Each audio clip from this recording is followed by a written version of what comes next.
harus ada perubahan, harus dipakai ilmunya ya. Oke, siap? Yang pertama tentang bersuci. Sebelum kita tahu tentang syarat, cara dan sebagainya, kita harus tahu dulu apa itu bersuci. Bersuci itu atau dalam bahasa Arabnya taharah merupakan salah satu bentuk ibadah yang memiliki kedudukan yang mulia di dalam agama Islam. Di mana agama Islam yang mulia ini mengajarkan kepada umatnya, kepada kita semua, agar senantiasa selalu memelihara kebersihan, kesucian, keindahan, agar senantiasa menjaga itu semua. Nah, di antara ajaran syariat Islam yang termasuk salah satu bersuci adalah berwudu, yang sering kita lakukan tiap hari. Berwudu itu suci dari hadas apa? Hadas kecil. Hadas kecil. Hadas itu kan ada dua ya, hadas kecil dan hadas besar. Yang pertama yaitu berwudu. Allah Subhanahu wa taala berfirman di dalam Quran surah Al-Maidah ayat 6. Di sana dinyatakan bahwa hei orang-orang yang beriman, apabila kamu hendak mengerjakan sholat, maka basuhlah mukamu, basuhlah kedua tanganmu sampai siku, usaplah kepalamu, dan basuhlah kedua kakimu sampai kedua mata kaki. Quran surah Al-Maidah ayat 6. Memang Allah itu adil ya Bu. Kenapa di dalam kitab Syafi'atun Nazar yang menjelaskan tentang fikih dan Al-Quran dinyatakan mengusap kepala. Kenapa coba? Karena tidak semua orang punya rambut botak, ada yang botak. Cuman kalau punya yang botak ya, makanya di sana disebutkan mengusap ke kepala, bukan mengusap rambut. Nah, sebelum kita lebih jauh, Ibu perlu tahu dulu syarat-syarat wudu. Kenapa? Karena wudu itu punya syarat-syarat dan rukun-rukun tertentu. Kalau Ibu tidak tahu syarat-syarat wudu, tidak tahu rukun-rukun wudu, maka wudunya tidak sah. Tidak sah wudu. Kalau Ibu pengen bikin KTP, Ibu datang ke kecamatan atau kabupaten. Pak, saya pengen bikin KTP. Ibu bawa enggak persyaratannya? Saya nggak ada persyaratannya, Pak. Saya belum bikin kakak, saya belum bikin ini, belum bikin itu. Mana mau dibuatkan ya? Dibuatkan tidak? Tidak akan dibuatkan. Begitupun juga dengan berwudu. Kalau kita tidak tahu syarat-syarat wudu, mana wudu kita mau diterima? Saya akan menyebutkan syarat-syarat wudu. Syarat-syarat wudu itu di dalam kitab Syafi'atun Nazar yang dikarang oleh Syekh Nawawi. Di sana dinyatakan bahwa syarat wudu itu ada 10. Catat. Syarat wudu itu ada 10. Syarat-syarat wudu itu ada 10. Nanti minggu depan bawa buku ya Bu. Ibu-ibu kan keluar lupa lagi. Jadi kan lupa lagi. Harus bawa buku atau kalau bisa rekam di dalam otaknya. Syarat-syarat wudu itu ada 10 Bu. Yang pertama yaitu Islam. Ibu beragama Islam Bu? Bisa mengucapkan 2 kalimat syahadat? Coba. Asyhadu an la ilaha illallah wa asyhadu anna Muhammadar Rasulullah. Artinya? Aku bersaksi tiada Tuhan selain Allah dan aku bersaksi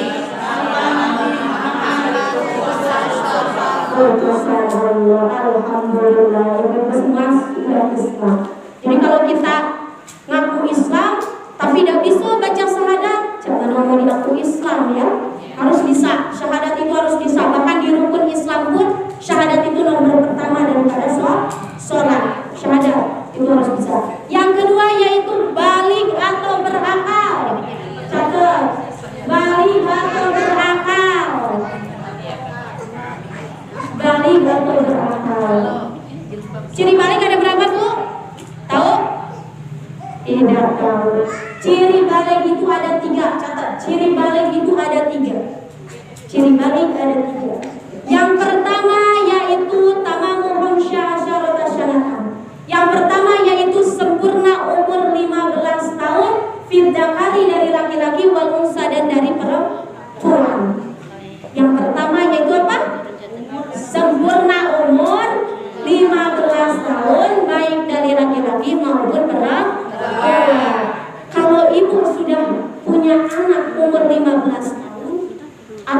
dari umur 15 tahun harus diperhatikan, baik dari cara ibadahnya, dari cara dia bersuci, dari cara beribadah yang lain harus diperhatikan.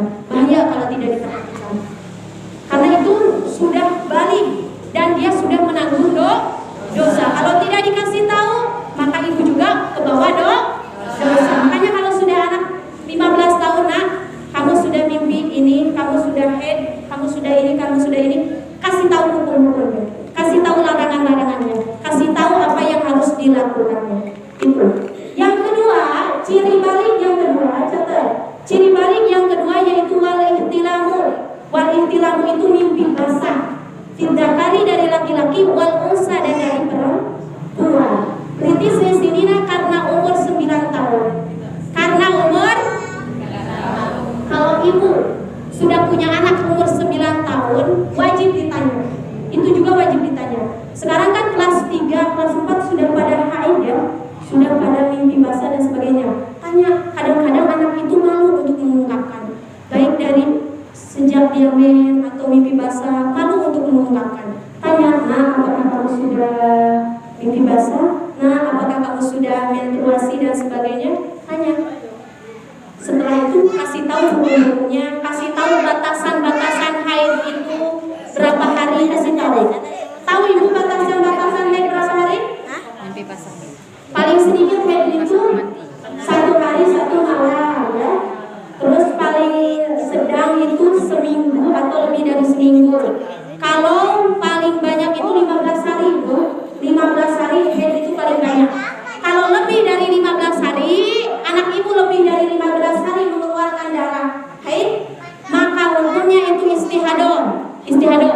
Jadi wajib melaksanakan sholat. Cuma hukumnya itu harus masuk waktu. Jadi tidak boleh kita kudu sekarang terus sholatnya nanti, tidak boleh, nanti keburu keluar lagi. Hukumnya darahnya keburu keluar lagi, makanya harus masuk waktu hukumnya. Itu ya, harus tahu paling sedikit haid itu berapa hari, paling sedang berapa hari, paling banyak berapa hari. Kalau lebih dari 15 hari itu wajib sholat, melaksanakan sholat, wajib melaksanakan ibadah-ibadah lain. Yang ketiga, ciri balik itu wal haidu, haid fil unsa untuk perempuan litis isinina karena umur 9 tahun. Nah, haid itu makanya hati-hati, kadang-kadang anak-anak perempuan ini suka apa ya, suka bodoh amat mau berapa hari, mau seminggu, mau lebih dari seminggu, pokoknya haid. Jangan cari itu, ada aturan-aturannya.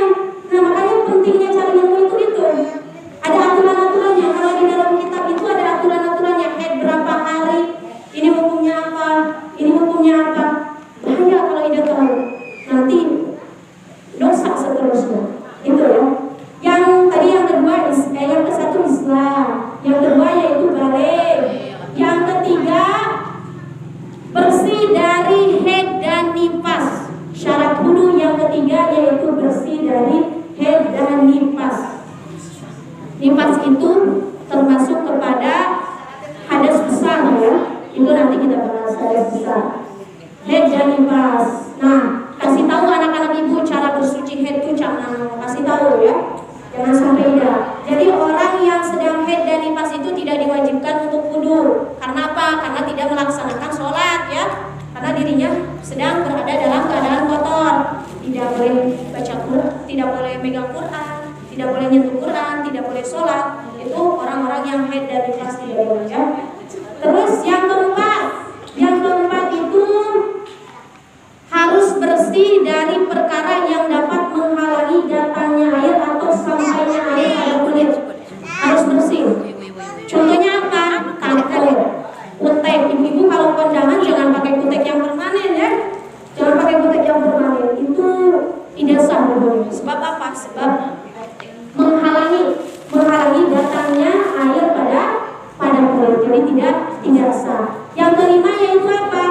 Yang kelima harus atau tidak boleh ada